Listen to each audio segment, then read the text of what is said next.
कि मैं आपके साथ गुरुजी के वो पल शेयर करूं जो हमने गुरुजी के साथ उनके सामने बिताए हैं। और गुरुजी की मेहर से गुरुजी ने हमें हर रोज़ बात की है, आशीर्वाद दिए हैं। और मैं आपके साथ अभी शेयर करता हूँ गुरुजी की संगत, कैसे हम गुरुजी के पास पहुँचे और गुरुजी ने हमें कैसे ब्लेस किया। 1997 में गुरुजी दिल्ली में आ गए थे, एम्पायर स्टेट में। एम्पायर स्टेट के पास एक गांव है सुल्तानपुर, बिल्कुल साथ में है। और वहाँ एम्पायर स्टेट में गुरुजी आए और हमें बहुत बाद में पता चला, 98-99 के आसपास, वो भी तब जब मेरी आंखें ख़राब हो गई।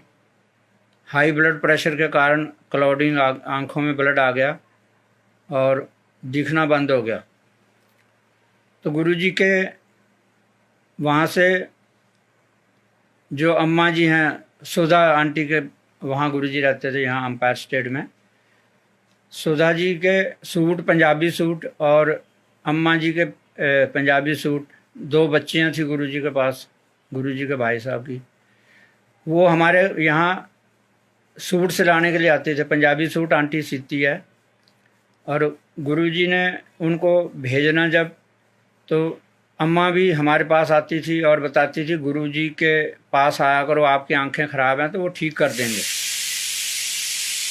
हमने पहले तो ये सोचा कि गुरुजी ऐसे दिल्ली में क्या पूरे संसार में बहुत गुरु हैं और गुरुजी हमें क्या ठीक करेंगे। हमें इतना विश्वास नहीं था गुरुजी पे, या किसी पे भी नहीं विश्वास होता था। मेडिकल में राजेंद्रा में, लेकिन डॉक्टर कह रहे थे ऑपरेशन करना पड़ेगा, ऐसे ठीक नहीं होगा, बहुत ज़्यादा ब्लड है आंखों पे। तो खैर इलाज चलता रहा। और इधर गुरुजी, जो अम्मा ने बताया कि आप हमारे यहाँ आओ, गुरुजी सत्संग के टाइम प्रसाद देते हैं, चाय प्रसाद मिलता है, लंगर होता है, आप आओ, गुरुजी आपको ठीक कर देंगे। खैर अम्मा ने कई बार कहा, बच्चियों ने भी कहा। तो हम एक दिन बच्चों को भेजा, हमने पहले अपने तीनों बच्चों को, कि आप जाओ देखो वहाँ क्या होता है और आके बताना मुझे। और गुरुजी ने एक बार अपनी भतीजियों से पूछा था कि आप कहाँ, ये सूट कहाँ से सिलाती हो। तो बच्चियों ने बोला कि एक आंटी है वो सूट सीती है, सरदारनी आंटी। तो गुरुजी बोले कि वो हमारे पास नहीं आई कभी। तो बच्चियों ने बोला नहीं आई नहीं है। अच्छा वो कैसी है, कैसी लगती है। तो एक बच्ची बोली, गुरुजी की भतीजी बोली कि हमारी मम्मी जैसी है। तो गुरुजी सुन के बहुत हंसे, अच्छा ਤੁਹਾਡੀ मम्मी जैसी है। वो आई नहीं, उन्होंने कहना आए साढ़े कोल। अब बार बार गुरुजी का आ रहा था मैसेज कि आओ आओ। तो एक दिन बच्चों को भेजा, बच्चे गए, तीनों बच्चे, 2 बेटे हैं एक बेटी है, तीनों बच्चे गए गुरुजी के वहाँ दरबार में। गुरुजी ने जैसे बच्चे अंदर गए, गुरुजी ने पूछा वो ਤੁਹਾਡੇ मम्मी पापा नहीं आए। अच्छा कल उन्होंने भी लैके आना। बच्चों को वहाँ बैठाया, चाय प्रसाद, और गुरुजी अपने हाथों से प्रसाद देते थे उन दिनों। हर तरह का प्रसाद गुरुजी देते थे वहाँ अपने हाथों से। बच्चों को लंगर कराया और लंगर कराने के बाद अपने ड्राइवर छोटू से बोले कि जाओ इन बच्चों को गाड़ी में बैठा के घर छोड़ के आओ। और तीनों बच्चों को वो घर छोड़ के गया गाड़ी में। और बच्चों ने आगे बताया कि वहाँ शब्द कीर्तन होता है और गुरुजी हाथों से प्रसाद देते हैं, चाय प्रसाद मिलता है, लंगर प्रसाद मिलता है। उसके बाद आगे ले कुछ नहीं है कि वहाँ कोई ऐसा आडंबर हो रहा हो, कुछ हो रहा हो। तो खैर हम दूसरे दिन मैं और आंटी 6 बजे तैयार हो गए जी। जब बिल्कुल मन नहीं करता था जाने को, हमने तैयार हो गए, 6 बजे बैठ गए तैयार हो गए। उन दिनों में हर रोज़ संगत होती थी, डेली संगत होती थी। और ऐसा नहीं था कि भाई कभी कोई ना। तो हम गए गुरुजी के पास, तैयार होके जा रहे हैं। जैसे हमारे घर से और गुरुजी के एम्पायर स्टेट के बीच में एक शिव मंदिर पड़ता है। वहाँ पहुँचे थे कि गुरुजी की गाड़ी 1 नंबर जो DLP आजकल डुगरी में खड़ी है, वो छोटू लेके आ रहा था, गुरुजी का ड्राइवर। बोला आओ बैठ जाओ, गुरुजी ने बुलाया। मैंने कहा नहीं, हम पैदल आएंगे, गुरुजी की गाड़ी में नहीं जाएंगे आप के पास। तो हम उसको भेज के वापस, और हम पैदल गुरुजी के वहाँ पहुँच गए।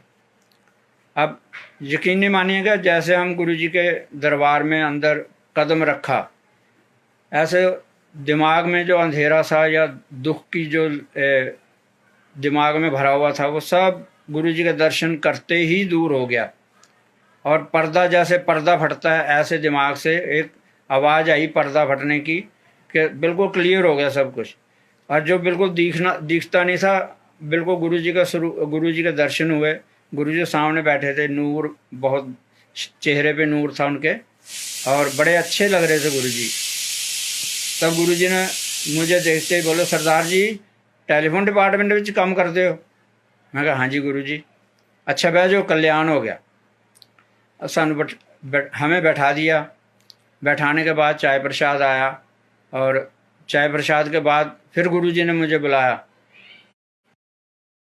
कि मम्मी पटियाला रहंदे ने? मैं कहा हाँ जी गुरुजी। गुरुजी को सब पता था।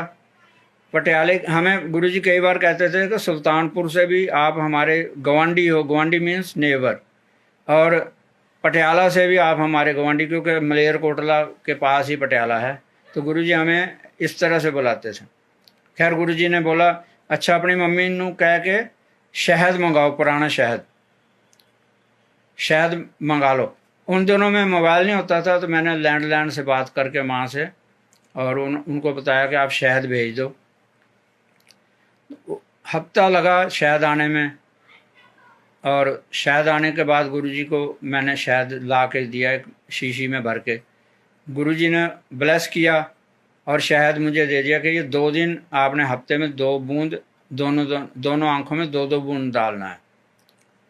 अच्छा, उससे पहले गुरुजी ने मुझे, जब एक हफ्ते पहले जब हम जाना शुरू किया था, दूसरे दिन बोले कि आप महरौली जाओ, और महरौली से एक चांदी का कड़ा जो 2.25 तोले का होना चाहिए, पुराने तोले, आज के ग्रामों में नहीं, 2.25 पुराने तोलों में कड़ा बनवाओ, और उसमें जोड़ नहीं होना चाहिए कोई।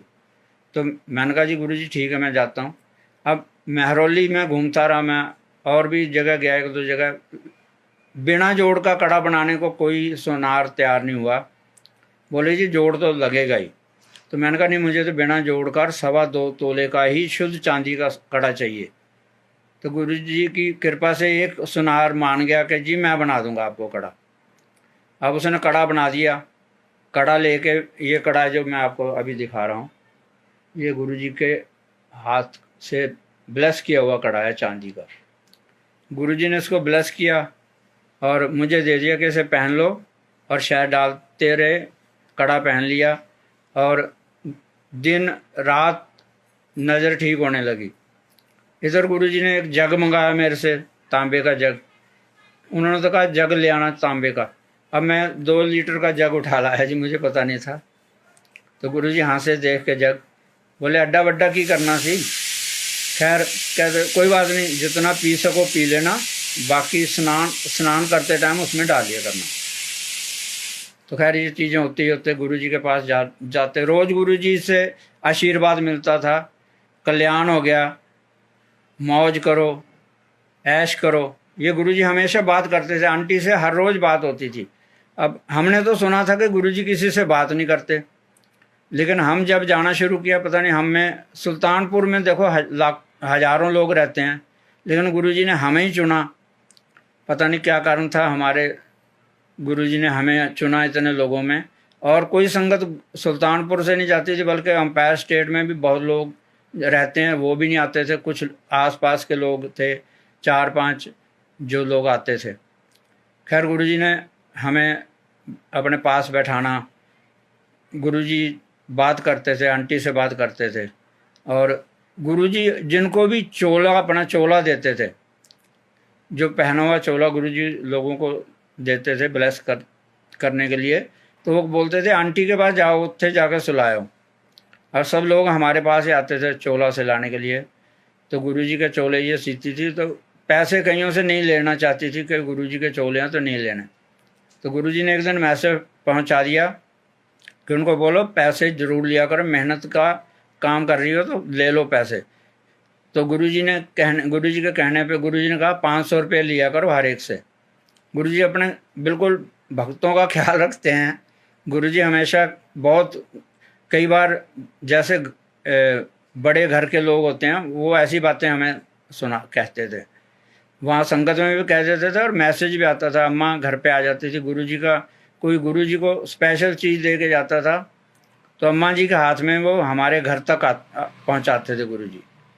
कोई चीज़ किसी दिन हम नहीं गए तो ज़रूर हमारे पास घर आ जाती थी। गुरु जी आके उनको बोलते थे, अम्मा जाके सरदारी नाल सत्संग कर। दोपहरी भरी दोपहरियों में, गर्मी के टाइम में भी अम्मा को भेज देते थे और कई बार बच्चियों को भेज देते थे, जाओ आंटी से कोल बैठो जाके। अब वो आ जाती थी, बच्चों के साथ बैठ जाती थी, खेलते थे, बच्चे छोटे छोटे थे। और इस तरह टाइम बीतता गया, गुरु जी के पास जाते रहे। और इधर गुरु जी का बड़ा मंदिर, कई 2-3 सालों के बाद गुरु जी का बड़ा मंदिर तैयार हो गया। गुरु जी के पास जाना, गुरु जी ने आशीर्वाद दे के, लंगर करवा के, सब प्रसाद बहुत गुरु जी देते थे उस समय। उनका हाथ में जो एक हाथ में प्रसाद होता था, हमारे 2 हाथ में नहीं आता था। और गुरु जी कई बार 2-3 बार बुला लेते थे, आ जाओ भी सरदार जी आ जाओ, जाना और गुरु जी ने फिर प्रसाद दे देना। 3-3 4-4 बार प्रसाद खाया गुरु जी के हाथ से और जन्मों जन्मों की भूख मिट गई। इतना मतलब गुरु जी ने खिलाया सब कुछ। और अब गुरु जी के पास जाना शुरू हो गया। उस टाइम बहुत कम संगत होती थी, आज की तरह लाखों करोड़ों आदमी नहीं थे।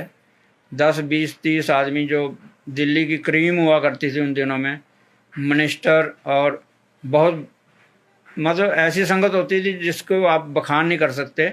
मिनिस्टर होते थे, खेल जगत के खिलाड़ी होते थे, एक्ट्रेस होते थे और समाचारों चैनलों के बड़े बड़े एंकर होते थे।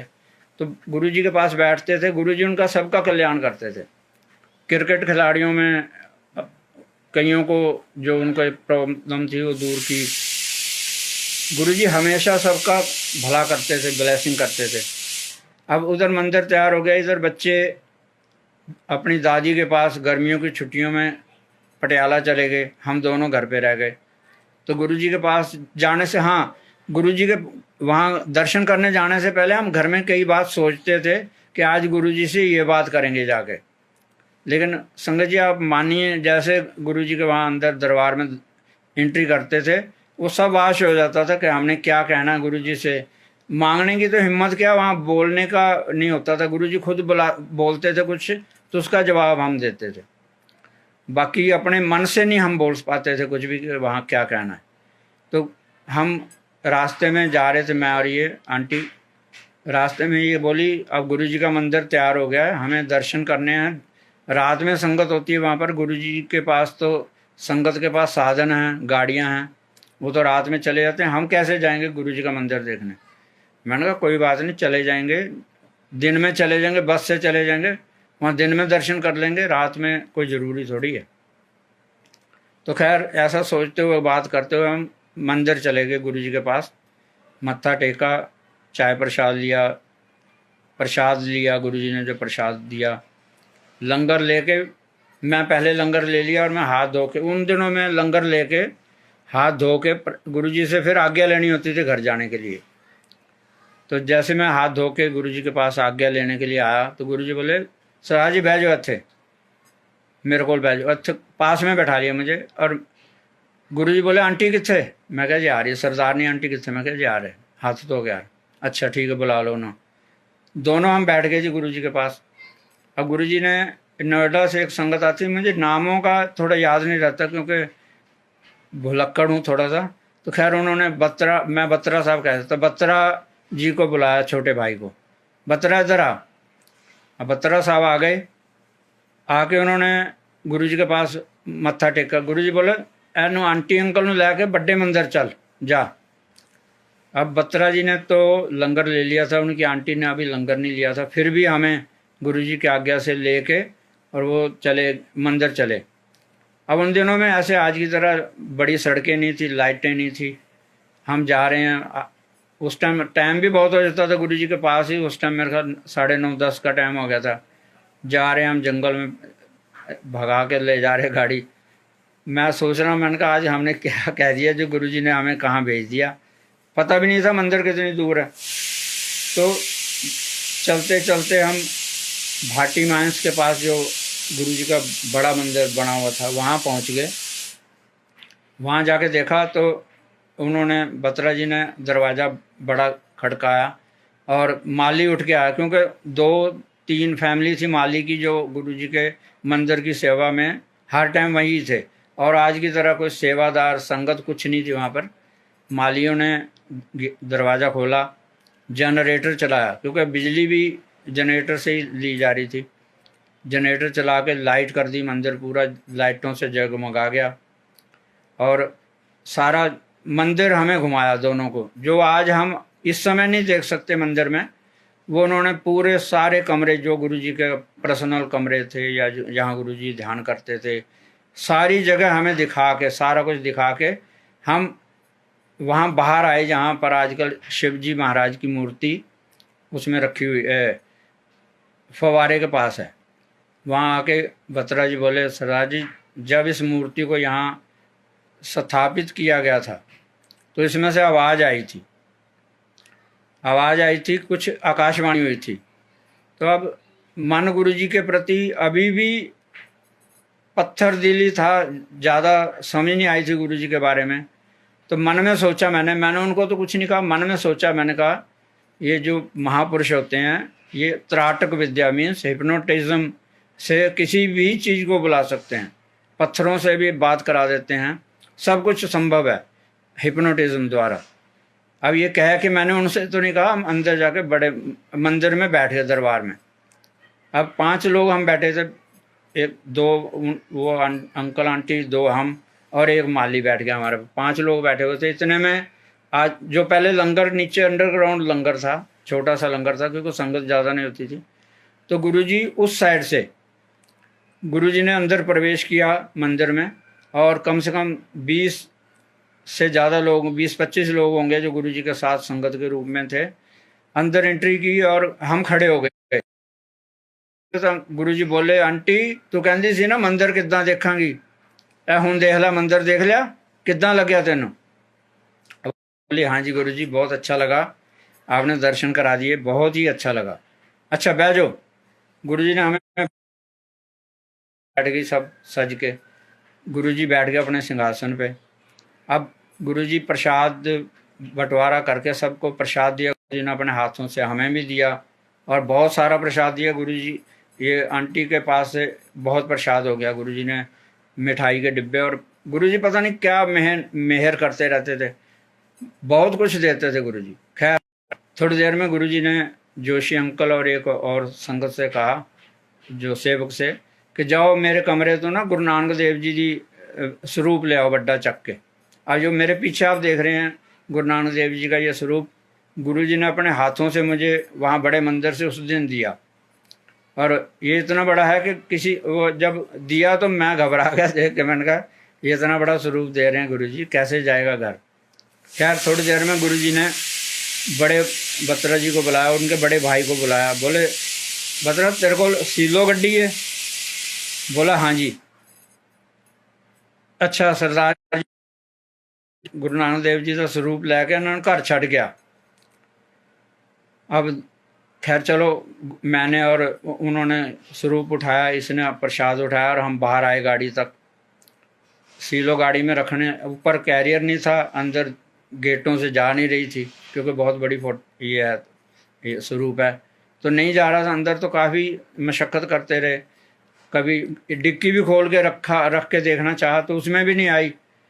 तो जब नहीं आई तो मैंने कहा गुरुजी अब आपने ये स्वरूप तो दे दिया, इसे घर कैसे ले जाऊं, आप बताओ। ऐसा सोच ही रहे थे तो गुरुजी ने जैसे अपने आप ही प्रकट होके मेरे दिमाग में आया कि डिग्गी में तिरछी करके रखते हैं इसे, और मैं पकड़ लूँगा और बैठ जाएंगे हम लोग। मैं गाड़ी में नहीं बैठूंगा, पीछे डिक्की में बैठ जाऊंगा, ये पकड़ के स्वरूप को, और आंटी आगे बैठ जाएगी। तो उसमें बिल्कुल तिरछी करके ठीक से आ गई, और मैं भी जोड़े इनको पकड़ा दिया अपने शूज़, मैंने कहा लेके आगे बैठ जाओ। और बत्रा जी बोले नहीं जी, गुरु आप पीछे बैठोगे तो गुरु जी गुस्से हो जाएंगे, और उनको सब पता लग जाता है। खैर मैंने कहा अब तो ये ऐसे ही जाएगी, और तो कोई तरीका है नहीं, तो कोई बात नहीं, गुरु जी गुस्से हो जाएंगे तो सहना पड़ेगा।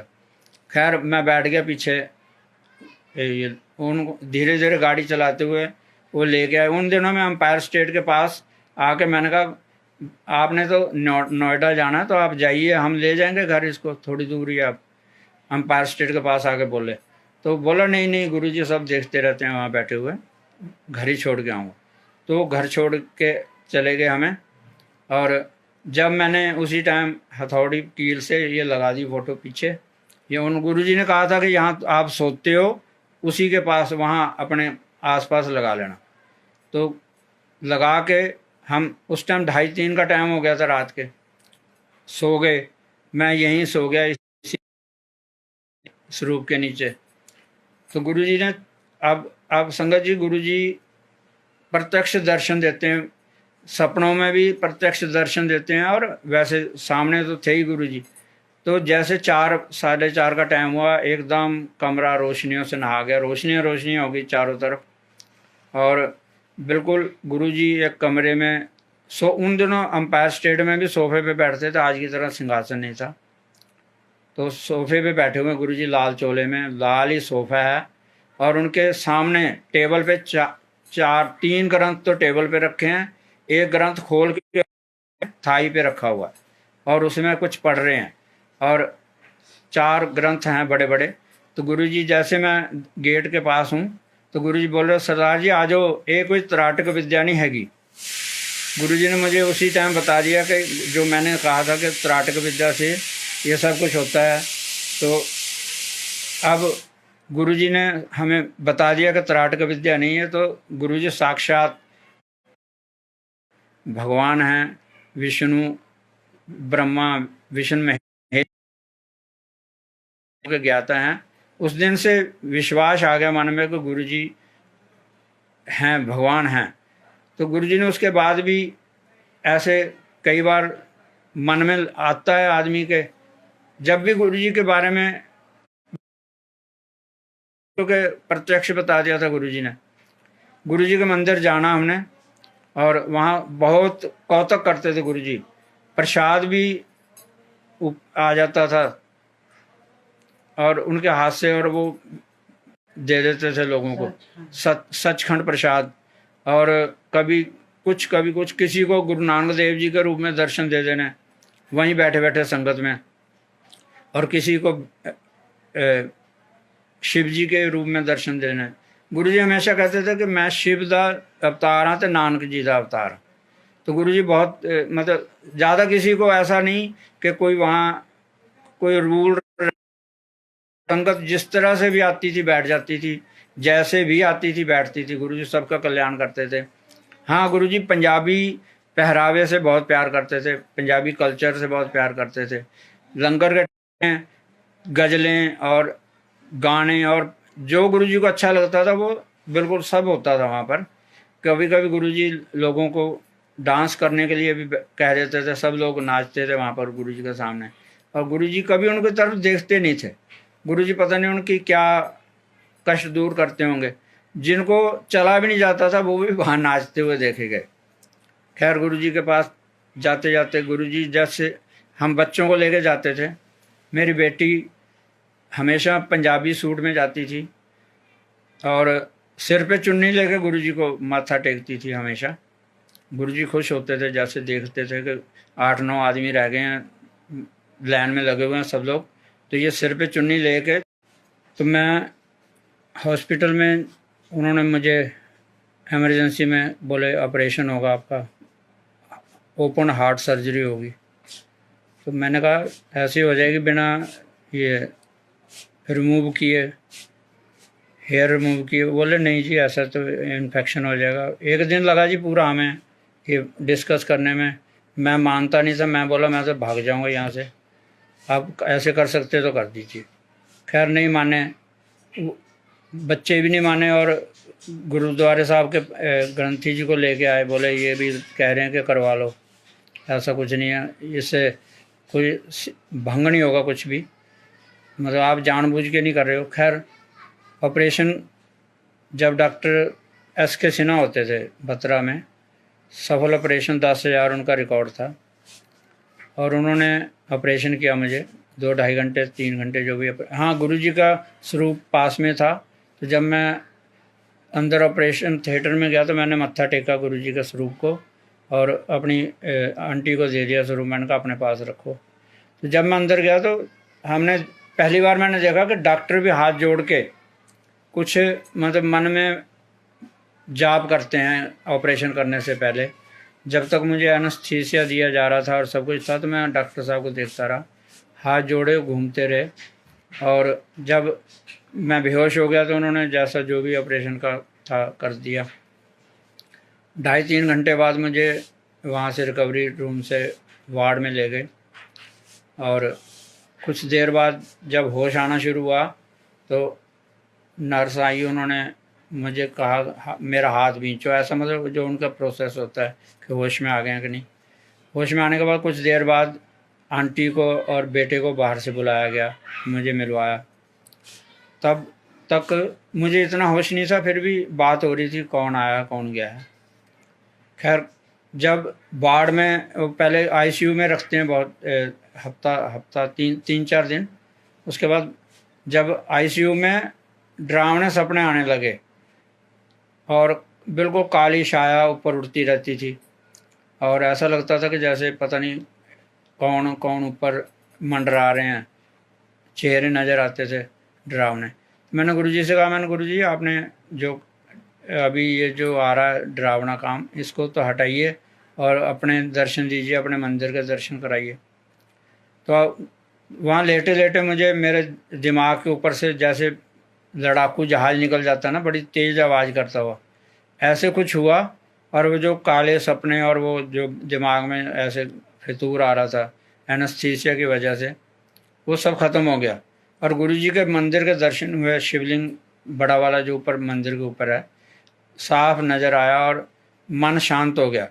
अब आप मानोगे नहीं, दूसरे तीसरे दिन से मैं अपने आप उठा और सब काम अपने आप करता था, कपड़े पहनने, जो भी वो वहाँ का प्रोसेस था वो अपने आप करना। आस पड़ोस के बेडों पे जो और लोग थे वो नर्सों को गालियाँ देते थे और बड़ी बुरी तरह से मारते थे उनको। बहुत अच्छा नहीं लगता था, लेकिन वो उनकी मजबूरी होगी। तो गुरुजी ने मुझे तो अपने सारे काम में अपने हाथों से बाहर घूमने जाना। अपने आंटी भी आ जाती थी, इसको भी गुरुजी की कृपा से किसी गार्ड ने नहीं रोका, रात को भी मिल जाती थी, आ जाती थी, बैठ जाती थी पास में। तो गुरुजी ने वहाँ बिल्कुल जो मेरे 8-10 दिन वहाँ निकाले, बहुत मतलब आराम से मैं खुद ही अपने आप सब कुछ करने लगा।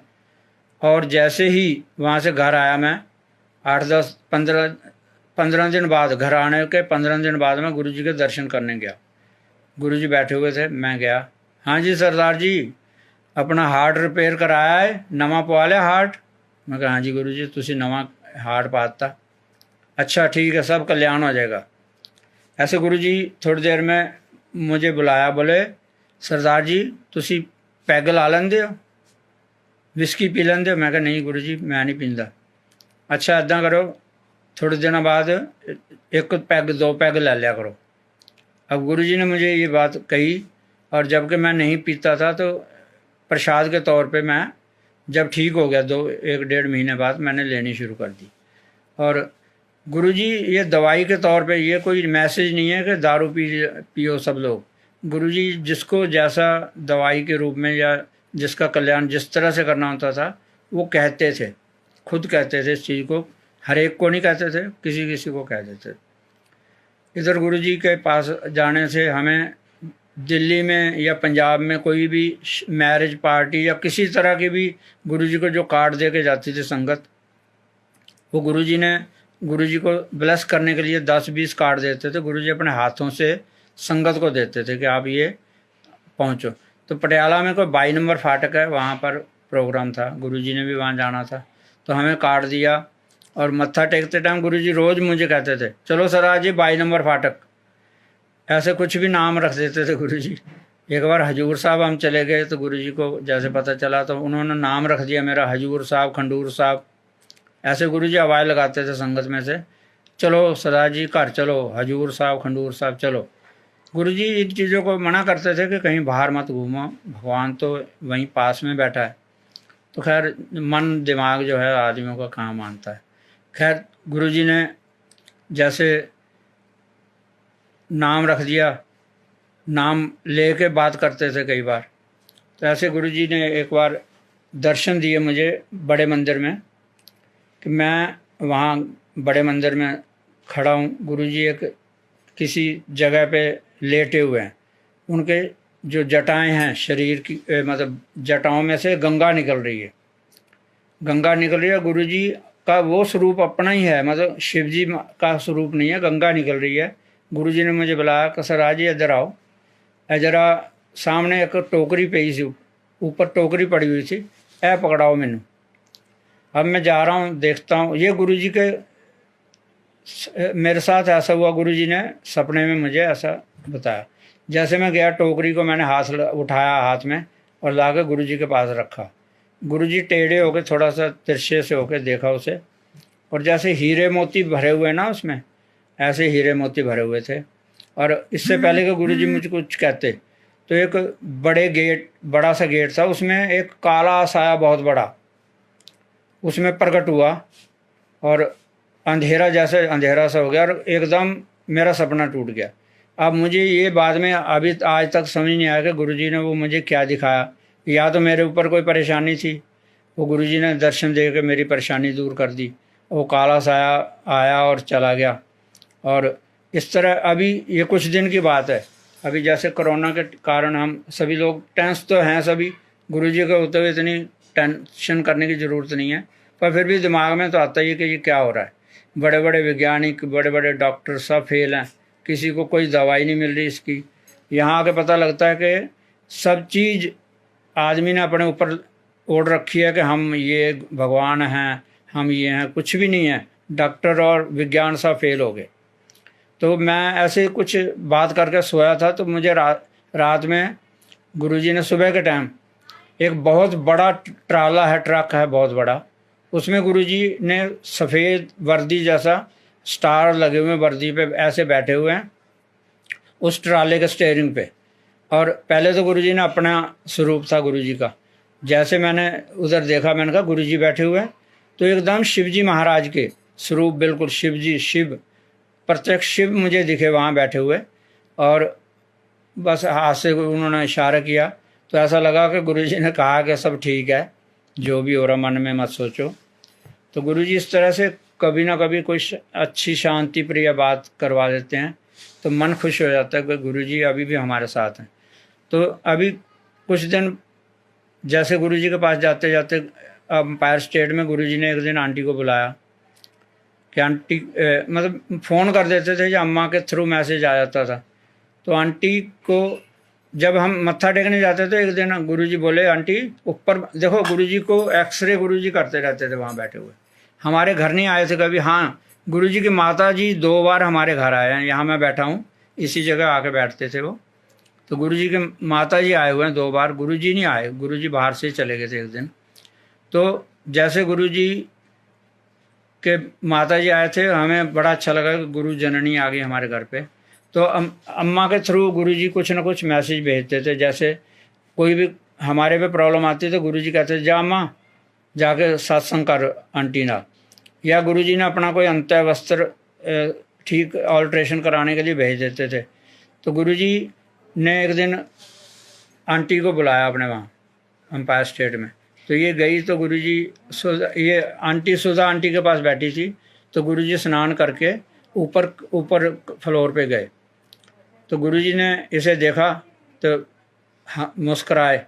गुरुजी बैठ गए कुर्सी पे, गुरुजी बैठे तो इसको बुलाया अपने पास, आंटी इधर आ। गुरुजी के पास आई, तो जैसे गुरुजी ने अपने सुधा को या किसी को बोला, अम्मा को बोला जा अम्मा और मेरी अलमारी चो सामान लिया कट के जड़ा आंटी ने देना है। अब वो थैला भर के कैस्टों का और गुरुजी के चोले, गुरुजी के चरणों के जोड़े, ये कई बहुत चीज़ें लाई, और गुरुजी ने बोला ये लो, ये आप ले जाओ। और जब जोड़े दिए चरणों के, तो ये बोली भोले भाव से क्या गुरुजी हमें मैनू पाण वास्ते दे रहे हो? वो कहते नहीं चलिए, जो तेरे ते कोई प्रॉब्लम आवे तो तेनों जरूरत पे तो इन्हें अगे अरदास करनी है, इनू रखी संभाल के। अब लेके गुरु जी ने और कैस्टें दी, बड़े मतलब सीढ़ियाँ वगैरह बहुत कुछ दिया, प्रसाद दिया। अब इससे उठा नहीं जाए, इतना सारा गुरु जी ने सामान दे दिया। अब ये जब घर आई तो इसका मुंह बिल्कुल ऐसे हो रहा था जैसे लाल, बिल्कुल ब्लड टपकने लगेगा। मतलब ऐसे बहुत खुशी होती थी जब गुरु जी कोई बात करते थे ना, इससे बहुत खुश होती थी। तो आ गई घर आके, मैं तो था नहीं घर पे, जैसे शाम को मुझे बताया कि देखो गुरु जी ने बहुत कुछ दिया मुझे। तो गुरु जी के जोड़ों के और चोलों के, गुरु जी उनको कुछ ना कुछ, जैसे चांदी का सिक्के कभी आए तो गुरु जी ने अम्मा के हाथ भिजवा देते थे। और जैसे कभी गुरु जी के लिए कोई पंजीरी, पंजाब से कोई ना कोई चीज़ बना के गुरु जी के लिए मुरब्बा, पंजीरी कुछ भी भेजते थे ना, गुरु जी ने थोड़ा सा खाना और बाकी डिब्बा मेरे पास भिजवा देना कि सरदार जी ने दिया। हमने बहुत गुरु जी के प्रसाद के, अब मैं बता नहीं सकता कि कितना गुरु जी ध्यान रखते थे, भेजते रहते थे कुछ ना कुछ। बच्चों को भी जैसे कहते थे घर में, कुछ दिन तक तो सब लोग ले जाते थे बच्चों को, कुछ दिन बाद गुरु जी ने बच्चों के लिए मना करना शुरू कर दिया था कि पहले हफ्ते में एक बार आया करो, फिर 2 हफ्ते में एक बार आया करो, ऐसे। क्योंकि जगह की कमी थी वहाँ अंदर, संगत बहुत बढ़ती जा रही थी। तो जैसे बच्चों को फिर मना कर दिए जाने से, तो गुरु जी ने की कृपा से एक बेटा ओमान में है, वो एयरक्राफ्ट मेंटेनेंस इंजीनियर है और गुरु जी को बहुत मानता है। बहू हमारी बहुत मानती है गुरु जी को, संगत होती है उनके घर पे भी, और ओमान में भी जगह जगह संगत होती है आजकल। तो चलो जैसा गुरु जी चाह रहे हैं। तो एक बार बेटे के यहाँ संगत होनी थी गुरु जी की, और सुखमनी साहब का पाठ भी होना था। तो हमारा पहले वहाँ ओमान का वो ग्रीन कार्ड, मतलब कार्ड बना हुआ था, रेजिडेंस कार्ड, तो हम किसी वजह से 2 साल बाद वो रिन्यू नहीं करा पाए। तो बेटे ने बोला कोई बात नहीं, मैं वीज़ा लगवा दिया करूँगा, आप आ जाना जब मर्जी। तो उन दिनों में बेटे ने बुलाया हमें। अब हम तैयार भी हो गए, सब कुछ हो गया। उधर ओमान में पता नहीं किस बात की छुट्टियां हो गई, तो वीज़ा नहीं लग पाया हमारा। जिस दिन होनी थी संगत, उससे एक दिन पहले बेटे का फ़ोन आया, पापा अभी तो शायद चलो अगली गुरु जी की संगत में तो ना आप क्योंकि वीज़ा नहीं लगाया, और ऑफिस में छुट्टियों पे हैं ऑफिसर जिन्होंने वीज़ा लगाना था, जो भी था उनके ऑफिस से होता था कर। तो मैंने कहा कोई बात नहीं बेटा, जब सुखमनी साहब का पाठ होगा तब तक तो पहुंच ही जाएंगे हम। खैर उसी दिन शाम को बता रहा कि ऑफिस में खुद ऑफिसर, जो वहाँ आपने देखा होगा कोई किसी का काम करने में इतना वो नहीं होते, वो ऑफिसर खुद आया, बेटे को वीज़ा दे गया। क्योंकि गुरुजी से मैंने कहा था गुरुजी अगर आपने बुलाना होगा तो सब पहुंच जाएंगे हम आपकी संगत में, नहीं तो आपकी जैसी इच्छा होगी। तो उसी दिन वीज़ा मिल गया, क्योंकि दूसरे दिन हमने जाना था, शाम का प्रोग्राम था संगत का। तो बेटे ने फ़ोन किया, पापा वीज़ा आ गया है, अब आप तैयारी कर लो। तैयारी तो हमारी थी, सब पैकिंग वगैरह कर रखी थी। हम दोनों तैयार हो गए, दूसरे दिन यहाँ से इंदिरा एयरपोर्ट से चले गए बेटे के पास ओमान। और शाम से पहले पहुँच गए। तो गुरुजी मतलब किसी भी तरह अपने वहाँ सत्संग में बुलाना था, तो वीज़ा भी लग गया, जो और कोई प्रॉब्लम थी सब सॉल्व करके गुरुजी ने अपने पास बुला लिया। और ओमान के संगत के बारे में मैं बताता हूँ कि बहुत अच्छे लोग हैं वहाँ पर, बहुत प्यार करते हैं एक दूसरे सभी से, क्योंकि संगत वहाँ जुड़ी है बहुत ज़्यादा। और इन दिनों में वहाँ खैर चलो सत्संग नहीं हो रहे, फिर भी एक दूसरे से बात होती है, जुड़ते हैं। तो सब लोग इसी तरह, मैं तो सभी से कहूँगा कि गुरुजी का नाम लेके प्यार से रहिए। आप ये दुबई वाली संगत से कहना चाहूँगा कि आपने अच्छा शिव पुराण का जो रीडिंग ऑफ शिव पुराण का शुरू कर रखा काम, इसे चालू रखिए, और जो भी सत्संग आप करवा रहे हैं वो भी करवाते रहिए, क्योंकि गुरुजी को हम सहज भाव से पा सकते हैं, चालाकियों से और ऐसे किसी तरह से मतलब दिखावे से गुरुजी को नहीं पाया जा सकता। गुरुजी सिर्फ प्यार के भूखे हैं। आप जितना प्यार करोगे गुरुजी आपकी सब बातें सामने बैठ के सुनते हैं। और ऐसा नहीं है, गुरुजी अभी भी हमारे पास हैं। हाँ, गुरुजी ने एक बार अम्मा को भेजा, सरदारनी ने बोल घर बना ले ऊपर। गुरुजी बैठे बैठे देखते थे कि नीचे हमारे पास कमरे थे 2, क्योंकि आप इतने अच्छे हालात नहीं थे कि ज़्यादा कुछ बना सकें। तो गुरुजी ने अम्मा को बोला, और ये मत्था टेकते टाइम ऐसे भी बोलते थे, आंटी बना ला ऊपर घर। अब हिम्मत नहीं थी बनाने की, फिर भी एक दिन जैसे बार बार गुरुजी ने कहा, तो एक दिन मैंने कहा, गुरुजी कदों बनाइए, हम अरेंजमेंट कर लेंगे, अगले मंगलवार बना लो, मतलब रख लो। अगला मंगलवार तो तीसरे, हाँ संडे को गए थे हम, बीच में सोमवार और अगला मंगल। मैंने कहा गुरुजी मंगलवार तो नहीं हो पाएगा क्योंकि सामान भी नहीं मंगाया अजय। और नहीं कोई नहीं, अगले मंगलवार बना कर दो शुरू। अब अगले मंगलवार को हमने गुरुद्वारा साहब के ज्ञानी को बुला के अरदास करा के ऊपर काम शुरू करा दिया। अब हमने सोचा था ऊपर एक कमरा और बन जाएगा, 3 कमरे हो जाएंगे, तो इतना ही था, बजट भी इतना था। अब बनने लगा, बनते बनते बनते ऊपर 2.5 मंजिल, मतलब 3 कमरे ऊपर बनवा दिए गुरुजी ने। और हमें, अब गुरु संगत जी मानोगे नहीं, बिल्कुल ही पता नहीं चला कि कब कैसे बन गया। गुरुजी ने क्या क्या कहाँ से अरेंज करा दिया और बिल्कुल तैयार कर दिया गुरुजी ने ऊपर। मतलब गुरुजी ने इतनी मेहर की, क्योंकि गुरुजी कहते थे ना। अब एक बार आंटी को फ़ोन आया गुरुजी का। अब गुरुजी की आवाज़ तो अलग है ना सबसे, इसे समझ नहीं आ रही कि कौन बोल रहा है। बहुत देर तक, कम से कम 15-20 मिनट बात करती रही गुरुजी से। इसे समय गुरुजी पूछे, आंटी कितने रहनी है तू? पूछते रहे, ये बता रही कि मैं यहाँ सुल्तानपुर में रहती हूँ।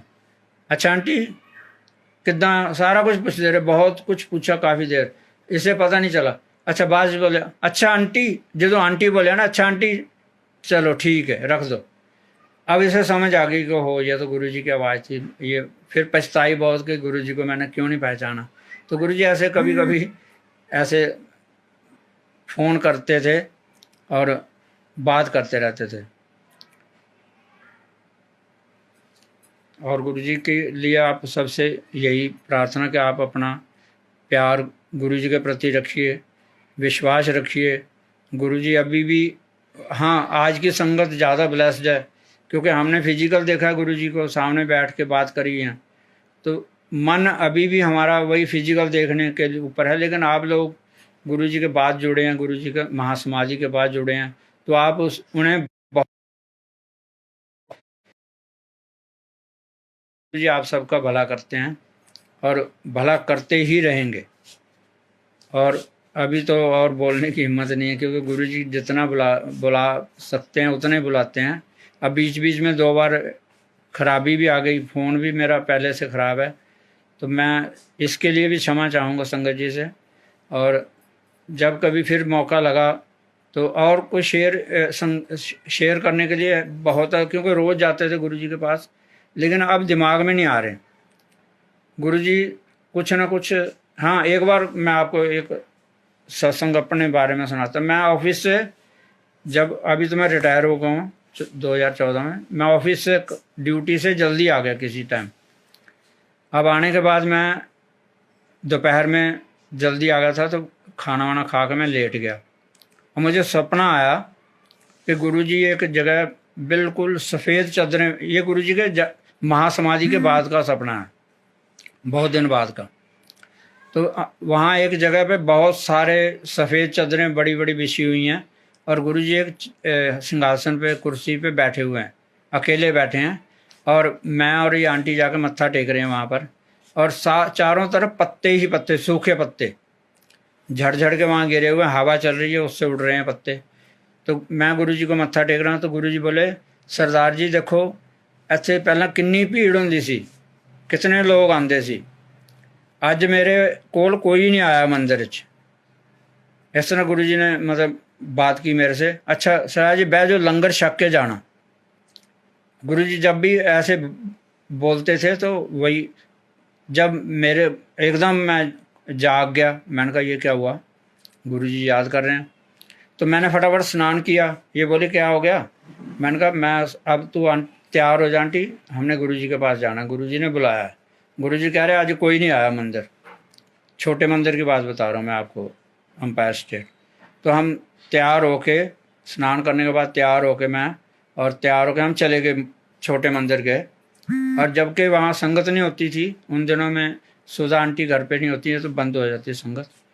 तो तब भी अम्मा ने हमें बैठाया, चाय प्रसाद दिया पहले, तो हम बैठे रहे। अम्मा से हमने कोई बात नहीं की। गुरु जी को अरदास करी कि गुरु जी कोई ਅਸੀਂ आ गए हैं ਤੁਹਾਡੇ ਕੋਲ, ਹੁਣ ਜਿੱਦਾਂ ਤੁਸੀਂ ਕਹਿ ਰਹੇ ਸੀ ਵੀ कोई नहीं आया, तो मैं कहा ਅਸੀਂ आ गए हैं ਹੁਣ ਤੁਸੀਂ देखो। तो गुरु जी ने मतलब आशीर्वाद ही दिया होगा। तो हम जब चाय प्रसाद लेके थोड़ी देर में चलने की तैयारी कर रही, तो अम्मा बोली सरदार जी रुक जाओ, प्रसादा छक के, लंगर छक के जाना। क्योंकि गुरु जी ने कहा था ऐसे टाइम में कभी लंगर नहीं मिलता था, जैसे कोई वहाँ प्रोग्राम ना हो तो लंगर नहीं था। फिर भी अम्मा ने हमें बैठाया कि सरदार जी लंगर छक के जाना, क्योंकि गुरु जी ने कहा था सपने में कि लंगर लेके जाना। अब लंगर आ गया हमारे दोनों के लिए, तैयार था, लंगर ला के हमें छकाया। और हम गुरु जी को फिर धन्यवाद किया, गुरु जी आपने जो कहा था कि लंगर लेके जाना, आपने वो भी छका दिया, अपने दर्शन भी दे दिए, चाय प्रसाद भी मिल गया, और दूसरा प्रसाद भी अम्मा ने हमें दिया। तो मेरा कहने का मतलब गुरु जी कभी कभी बातें करते हैं हमसे, चाहे वो स्वप्न में आ जाएं, कैसे आएँ, तो मन की बात उनके या मेरे ऐसा कोई दिमाग में नहीं था कि गुरु जी के पास आज कोई आया होगा कि नहीं, लेकिन फिर भी मुझे पता चला तो मैं गुरु जी के पास गया। गुरु जी के पास मत्था टेकने, जैसे लंगर लेने के बाद मत्था टेकने जाते थे, तो गुरु जी 8-10 आदमियों से पहले ही मुझे इशारा करते, चलो सरदार जी चलो। उत्थों मैं लाइन च निकल के उत्थे ही मत्था टेकना और वापस घर, आंटी ने भी आ जाना मेरे नाल। गुरु जी ऐसे हमें परखते हैं कि ये कई लोग मैंने देखा है कि गुरु जी के चरण छुए बिना घर नहीं जाना चाहते, वो गुरु जी मना भी करते रहे तब भी जाके ज़बरदस्ती चरण छूते हैं। तो इससे ये सिद्ध होता है कि गुरु जी हमें देख रहे हैं। जब 8-10 आदमियों के बाद मुझे वो इशारा करते थे तो मैं ये समझता था गुरु जी ने मुझे, मेरी हाजिरी लग गई है, गुरु जी ने कह दिया कि आप जाओ। और वैसे भी गुरु जी हमें वहाँ ज़्यादा देर नहीं बैठने देते थे। गुरु जी कहते थे जाओ गए तो बिल लेना है, जाके काम करो घर। और एक बार जैसे मैंने बीच में रह गया, आँखों का ऑपरेशन मेरा जो मैंने बताया था कि होना था, तो गुरु जी से जैसे मैं ठीक होने लगा शहद डालने से और गुरु जी के आशीर्वादों से, तो एक दिन वो फिर मेरा ऑपरेशन का जो डेट थी वो डॉक्टर का मुझे फ़ोन आया कि आपका ऑपरेशन है, तो डेट आ जाओ, आप आ जाओ। तो मैंने गुरु जी से पूछा, मैंने गुरु जी ऑपरेशन कराना, मैंने डॉक्टर ने बुलाया। कहता नहीं नहीं सर जी ऑपरेशन नहीं कराना, डॉक्टर तो इत्थे धक्के खांदे फिरदे ने। गुरु जी ऐसे स्पष्ट बातें बोलते थे, सबके सामने बोलते थे, और वो मैंने नहीं करवाया जी ऑपरेशन। तो और मैं आपसे आज्ञा लूँगा, और कोई गलती होगी हो या बीच में डिस्टरबेंस हुई हैं 2 दिन, तो आप लोग सब गुरु जी से प्यार कीजिए। जो अपना नित्य नेम है उसमें गुरु जी का नाम, गुरु जी को शामिल कीजिए। गुरु जी हमेशा आपके साथ हैं, चाहे आप विदेशों में, आजकल तो गुरु जी वर्ल्ड वाइड सत्संग हो रहे हैं गुरु जी के, और इस कोरोना ने तो गुरु जी को और महान बना दिया है, हमें रोज़ सत्संग सुनने को मिलते हैं। तो मैं यही चाहूँगा कि सब लोग पुरानी नई संगत जो भी हैं गुरु जी के गुणगान करते रहें और गुरु जी से जुड़े रहें। गुरु जी आप सब पे अपनी मेहर बरसाएंगे, मौज कराएंगे और ब्लेसिंग करते रहेंगे। जय गुरु जी। आप सबका धन्यवाद। अब ये जो मेरे पीछे स्वरूप लगा हुआ है ये गुरु जी ने दिया हुआ है, और आपको मैं और गुरु जी के स्वरूप जिन पे गुरु जी ने अपने साइन किए हुए हैं वो भी मैं आपको दिखा देता हूँ।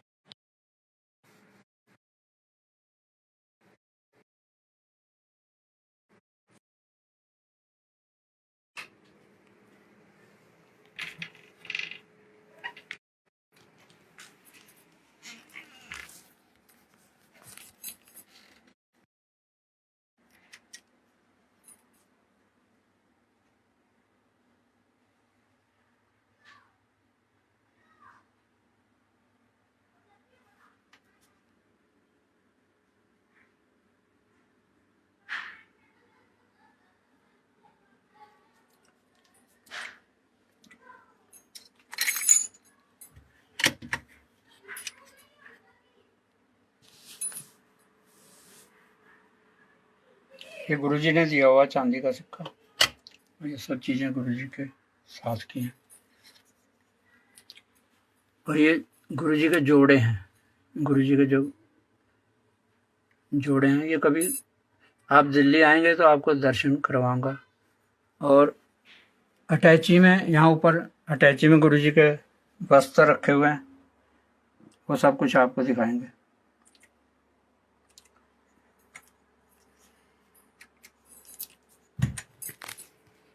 जय गुरु जी संगत जी।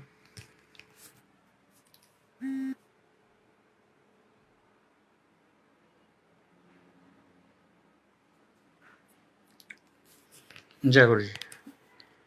बहुत बहुत शुक्राना गुरु जी, आपने संगत करने का मौका दिया।